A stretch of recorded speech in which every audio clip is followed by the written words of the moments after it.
자, 여러분 안녕하세요.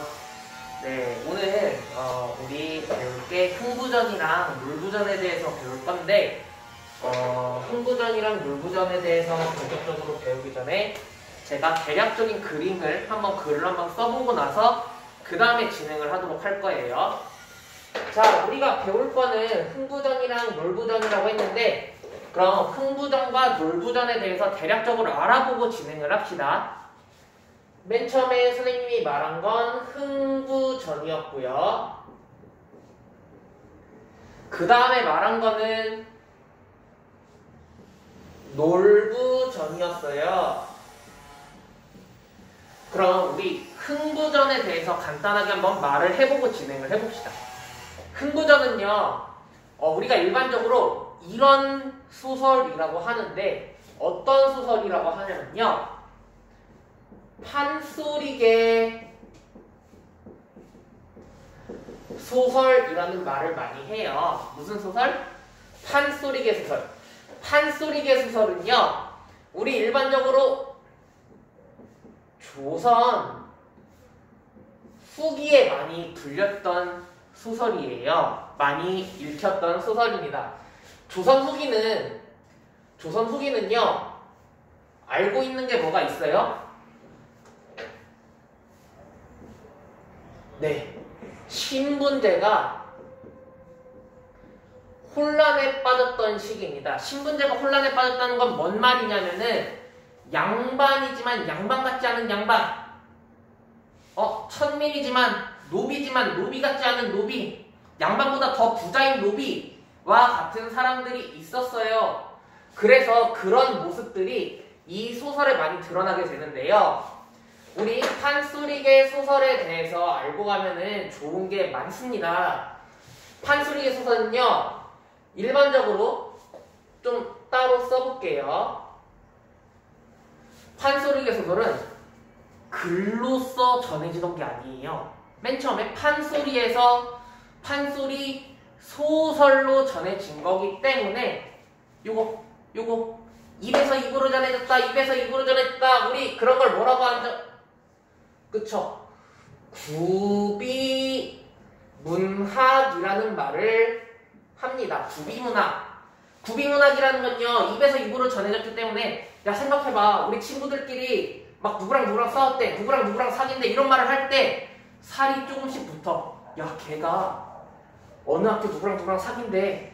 혹은 걔랑 나랑 만나지 않는데도 걔 누구랑 사귀는 거 아니야? 라고 살이 점점 붙을 때도 있고 살이 점점 없어질 때도 있어요. 우리 그런 거 조금 더 전문적인 용어로 뭐라고 하냐면요, 구비문학에서 갖는 성격 적층성이라는 게 있습니다. 적층성은 방금 전에 선생님이 말한 것처럼 살이 붙고 살이 조금씩 없어지는 걸 얘기하는 거예요. 오케이? 자, 그런 일반적인 판소리계 소설의 특징으로 한번 넘어가 보겠습니다. 판소리계 소설은 선생님 방금 전에 말했다시피 신분제의 혼란이 있었던 시기예요. 신분제의 혼란이 있었음에도 불구하고 혼란은 말 그대로 혼란이거든요. 그럼 기존의 양반과 노비라는 계층은 있었겠네요. 계급은 있었겠네요. 그쵸? 그런데 말이에요, 이 신분제의 혼란 시기에 주로 이 판소리계 소설을 즐겼던 계급은요, 누구였냐면 평민계급이었어요. 평민계급, 노비계급이었어요.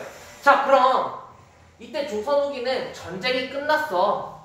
임진왜란, 병자호란 끝났어. 그런데 우리를 다스리고 있는 높은 사람들이 우리를 버리고 도망갔어. 실제로 싸운 건 누구야? 우리 백성들, 의병들이 막 싸웠어요.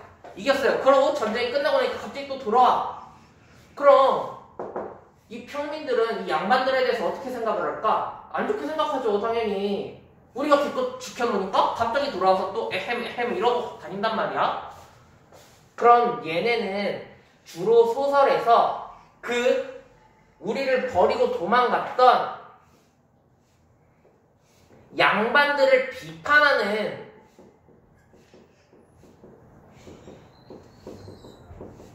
내용을 많이 다룹니다. 그런데 갑자기 이 평민들만 즐기던 이 판소리계 소설을 많이 가난해진, 생활이 어려워진 그런 양반들도 즐기기 시작해요. 야, 그럼 너네 생각해봐. 야, 평민들이 원래 양반들을 비판하는, 양반들을 욕하는 내용을 즐기고 있는데 양반들도 갑자기 그걸 같이 즐긴대. 그럼 이걸 계속해서 말할 수 있겠어? 아니에요. 말 못해요. 그래서 어떤 주제가 추가가 되기 시작했냐면, 자, 양반이건 평민이건 모두가 지켜야 할 정말 사람답기 위한 주제. 선생님 이렇게 써볼게요. 사람이 사람답기 위한 주제라고 써볼게요.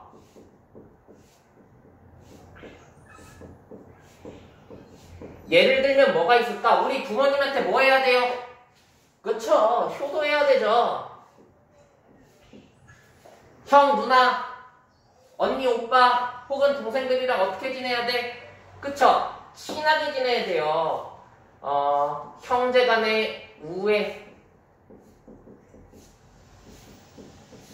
와 같은 주제들이 추가가 되기 시작한다. 그러면 양반들을 비판한다는 건요, 양반들을 어떻게 본다는 걸까? 양반들을 풍자하고 웃음거리로 만드는 희화화가 진행이 됩니다. 희화화가 진행돼요. 선생님이 이 판소리계 소설을 즐기는 두 개의 계층을 말했는데, 이 계층은 약간 어려운 말로 어떻게 되냐면요, 향유 계층의 이중성이라는 말을 사용합니다. 향유 계층의 이중성이라는 말을 해요.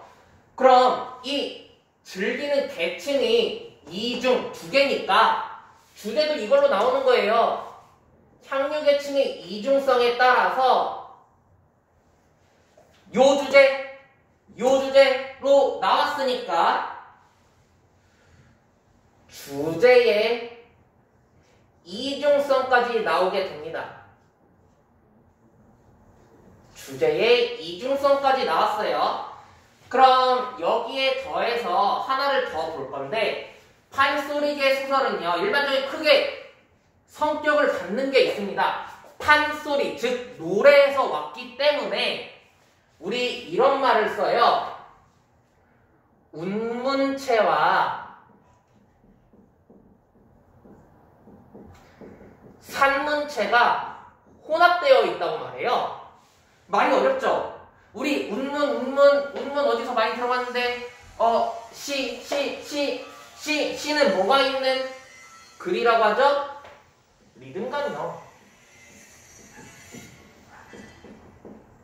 운율이요. 그쵸?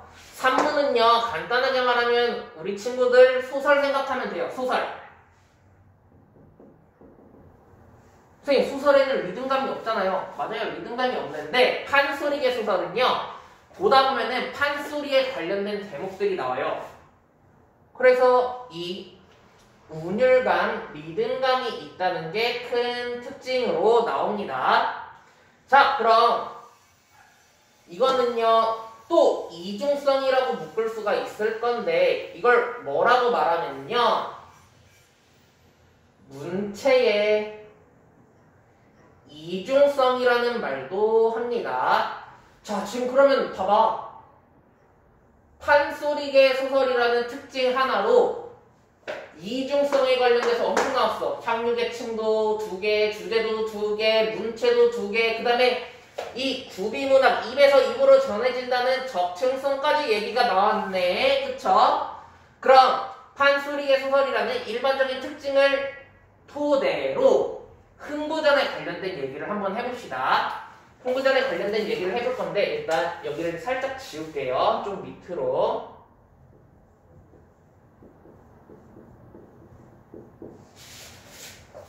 흥부전은요, 우리가 잘 알고 있어. 흥부전에서는 어떤 특징이 나오냐면요. 착한 사람이 누구야?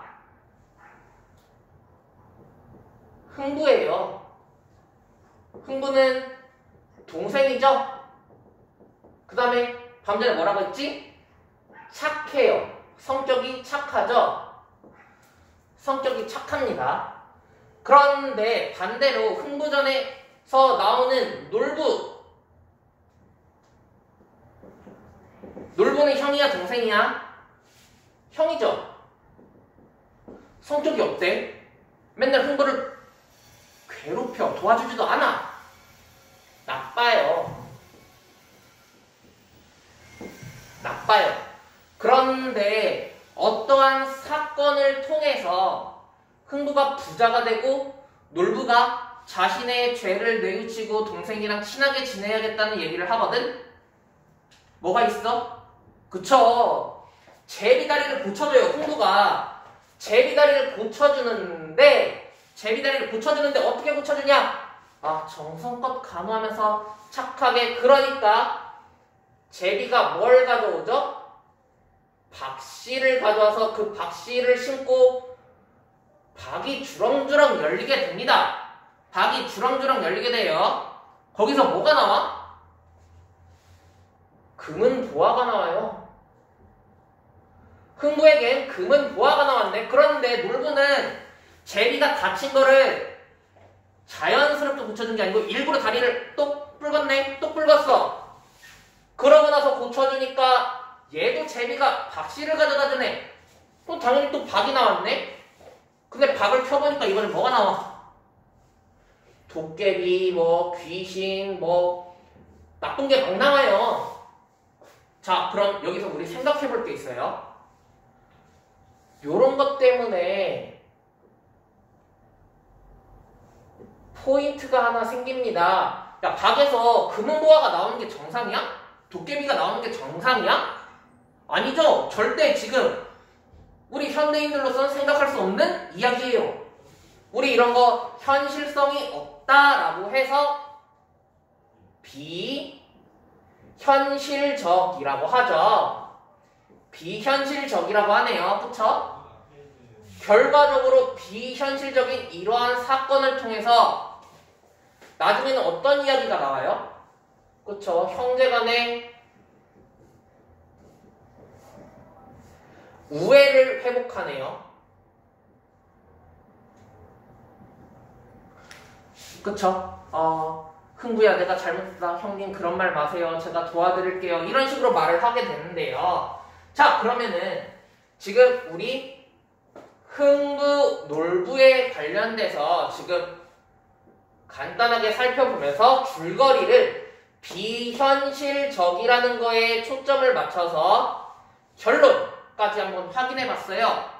이번에 선생님이 설명할 거는 놀부전에 관련된 건데 이 말을 한번 기억을 해야 돼요. 중요합니다. 놀부전은요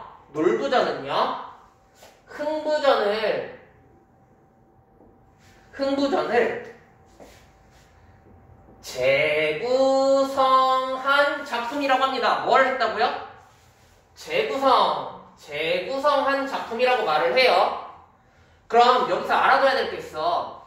문학작품을 재구성한다는 건요, 단순히 작품을 비슷하게만 하는 게 아니고요, 주제가 비슷할 수도 있고 주제가 바뀔 수도 있고 인물에 관련돼서 인물이 추가가 될 수도 있고 인물의 성격이 바뀔 수도 있어요. 그 다음에 또 다른 사건이 추가될 수도 빠질 수도 있어요. 자, 그럼 보자. 선생님이 지금 재구성에 관련된 얘기를 이렇게 했는데 이번에 놀부전에서는요 어떤 걸 볼 거냐면 등장인물에 한번 맞춰서 볼까? 등장인물. 자, 흥부와 놀부는 그대로 있습니다. 흥부, 놀부 각각 누가 동생이고 누가 형이었어? 그대로 가면 돼.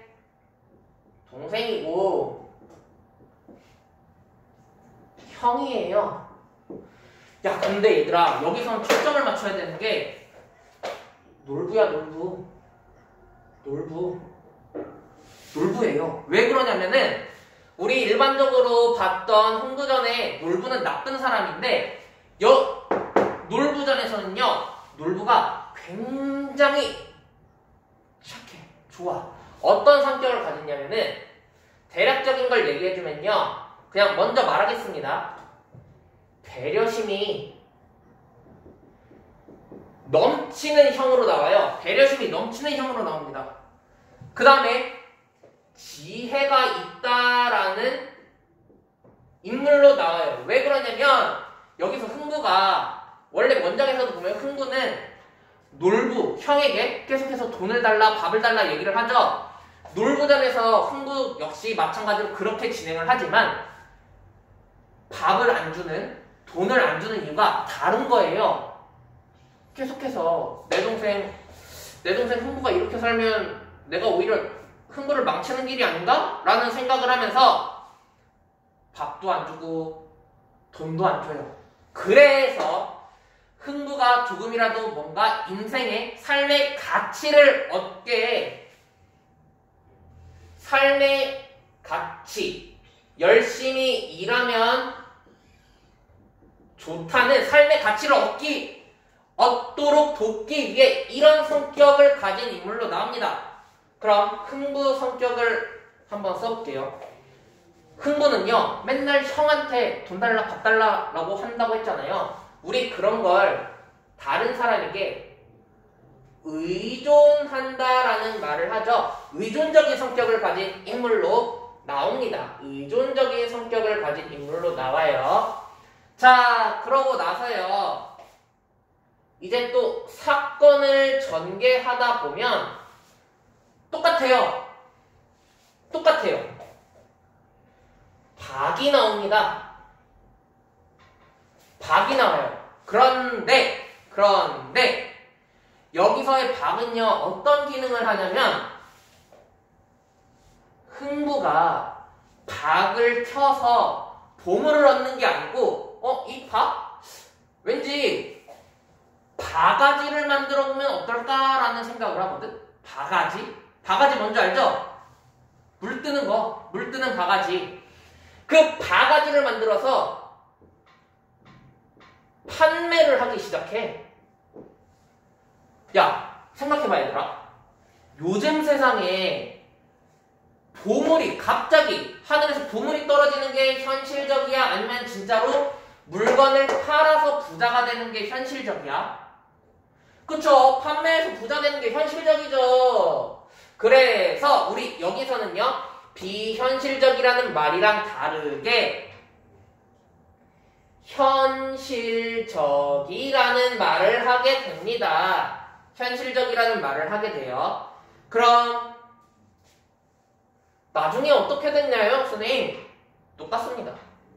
결과적으로 형제간의 우애를 회복하게 돼요. 자, 그럼 이렇게 봤네. 그럼 공통점이랑 차이점을 찾을 수가 있겠어요. 차이점은요,